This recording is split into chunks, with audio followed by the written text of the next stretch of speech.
Assalamualaikum warahmatullahi wabarakatuh. Perkenalkan, nama saya Farila Carani Malaya dengan NIM 233140170011172.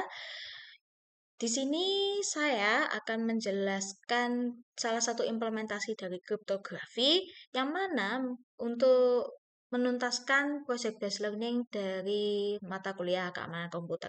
Namun sebelum menuju implementasi, saya akan menjelaskan sedikit apa itu kriptografi. Jadi kriptografi apa? Kriptografi adalah sebuah metode untuk mengamankan data dari pihak ketiga. Nah, pihak ketiga ini siapa? Pihak ketiga ini adalah orang-orang di luar dari pihak pengirim, kita sebagai pengirim pemilik data, dan juga penerima data, yaitu sebuah server. Jadi, selain itu adalah pihak ketiga yang mana tidak boleh tahu apa saja data yang kita punya, apa saja data yang kita kirimkan kepada server, seperti itu. Untuk menghindari serangan-serangan data yang sudah banyak ya di masa kini seperti itu. Nah, pada kriptografi ini ada beberapa teknik yang bisa digunakan, yaitu yang pertama simetris, asimetris, hashing, steganografi, dan juga kuantum. Namun di video kali ini saya akan memfokuskan ke bagian hashing. Jadi, apa itu teknik hashing di dalam kriptografi ini? Teknik hashing ini adalah mengubah data menjadi string yang unik atau kalimat yang unik yang namun tidak bisa dikembalikan ke plain text atau ke data semula. Jadi ada beberapa teknik seperti teknik simetris dan juga asimetris ini bisa dikembalikan ke data semula. Jadi semisal dari awalnya eh, datanya itu 1, 2, 3, lalu di hashing atau diubah, dienkripsi di simetris ini tadi menjadi ABC. Nah, kalau di bagian teknik simetris asimetris atau juga disebut banyak orang tahu tuh enkripsi dan deskripsi itu bisa diubah menjadi kembali ke 1, 2, 3 ini tadi. Namun untuk hashing ini tidak bisa apabila sudah diganti dari 1, 2, 3 nih awalnya 1, 2, 3 menjadi ABC, ini ABC ini tidak bisa diubah kembali ke 1, 2, 3 seperti itu. Nah, hashing ini tujuannya karena mengubah data menjadi unik sehingga apabila ada pihak ketiga masuk ke database kita, itu tidak bisa membaca dari data yang kita hashing tersebut. Namun, hashing ini juga mempunyai kelemahan nih. Kelemahannya adalah apabila ada dua user yang menginputkan data dengan angka yang sama, string yang sama, nantinya eh, string yang unik ini tadi akan sama-sama stringnya akan sama persis seperti itu sehingga apabila ada pihak ketiga masuk ke database kita nantinya bisa cek dibandingkan apabila sama itu berarti apa? Berarti data tersebut itu sama persis seperti itu. Saya akan tunjukkan contohnya. Jadi, saya akan menunjukkan perbandingan dari dua user apabila menginputkan data yang sama. Jadi, biasanya hashing ini digunakan di data-data yang sensitif seperti password ya. Jadi, password kan tidak boleh banyak orang tahu nih, hanya kita saja yang tahu. Jadi, harus disamarkan seperti itu. Di sini ada dua user yang menginputkan password yang sama, yaitu P4S5W3RDZ, begitu pula dengan user B. Nah, apabila di hashing dengan password yang sama ini tadi juga menghasilkan hashing yang sama yaitu F4C31AA. Begitu pula di user yang B sehingga itu adalah kelemahan dari hashing. Solusinya apa? Solusinya kita menambahkan salt. Salt ini adalah penambahan data acak sebelum di hash seperti itu. Di sebelah kanan ini dengan password yang sama kedua user ini nantinya akan menambahkan data yang berbeda di dua user ini. Di user A ini menambahkan ET52ED, yang user B YE5SF8, seperti itu. Sehingga ketika di hash nantinya juga akan menampilkan hasil output hash yang berbeda, yaitu LV6 di bagian user A, dan juga yang user B ini Z32 dan seterusnya. Sehingga hash ini tadi yang awalnya sebelum di salt ini tadi hasilnya sama karena menginputkan password yang sama, ketika ditambahkan salt sebelum di hash nantinya juga akan menampilkan hasil yang berbeda seperti itu. Sekarang saya akan menunjukkan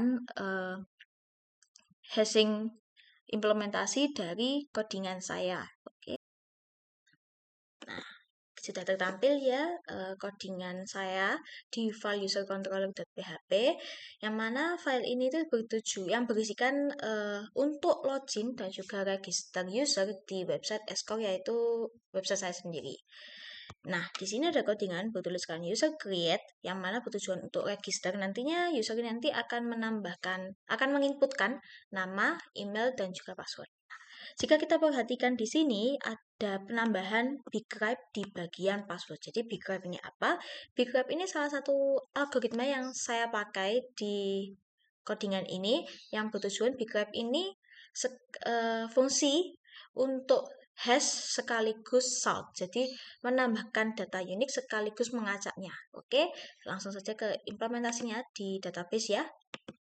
Nah, di bagian insert saya akan langsung menambahkan 2 user, yang mana 2 user ini akan memiliki password yang sama, namun nama dan juga email yang berbeda untuk menghindari duplikasi. Seperti itu.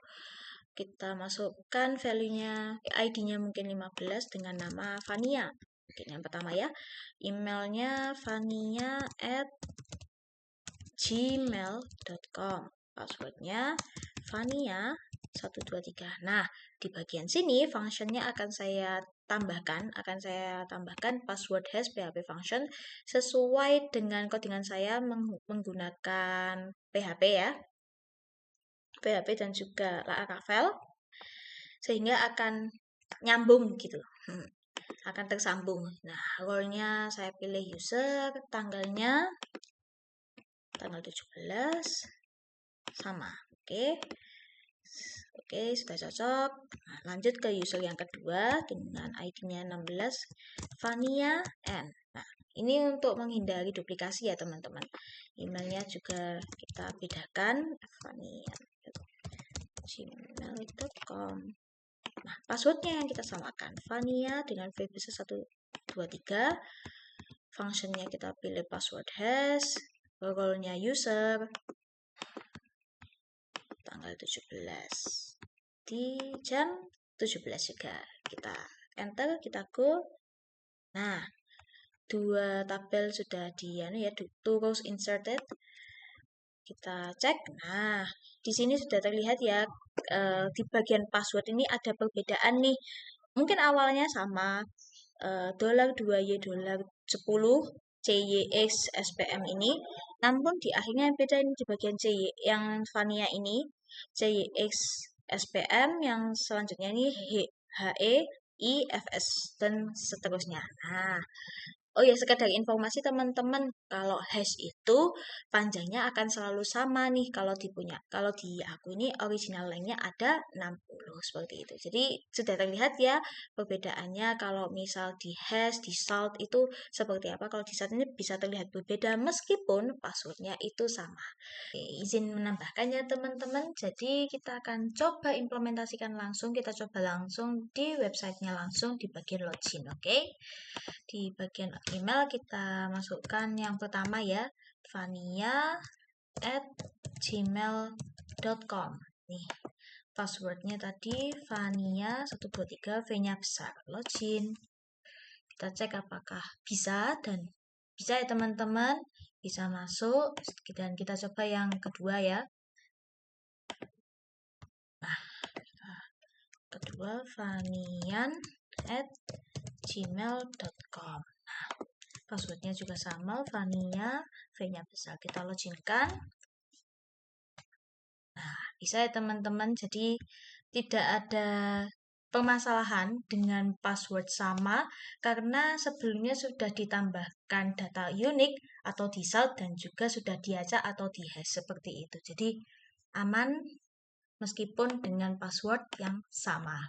Jadi kesimpulannya adalah kriptografi ini penting banget teman-teman untuk diaplikasikan untuk menghindari adanya serangan data. Jadi apabila ada pihak ketiga bisa mengakses database kita, kalau tidak kita hash, tidak kita salt, nantinya bisa terlihat nih passwordnya apa, seperti itu. Namun kalau kita hash, kita salt, ini bisa terbukti ya di sini kalau bisa berbeda, dan sehingga tidak bisa dibandingkan atau mungkin tidak bisa dicari passwordnya apa. Seperti itu. Oke, sekian dari video kali ini teman-teman. Terima kasih telah perhatikan video ini. Apabila ada salah kata saya mohon maaf, apabila ada salah informasi saya mohon maaf. Terima kasih. Wassalamualaikum warahmatullahi wabarakatuh.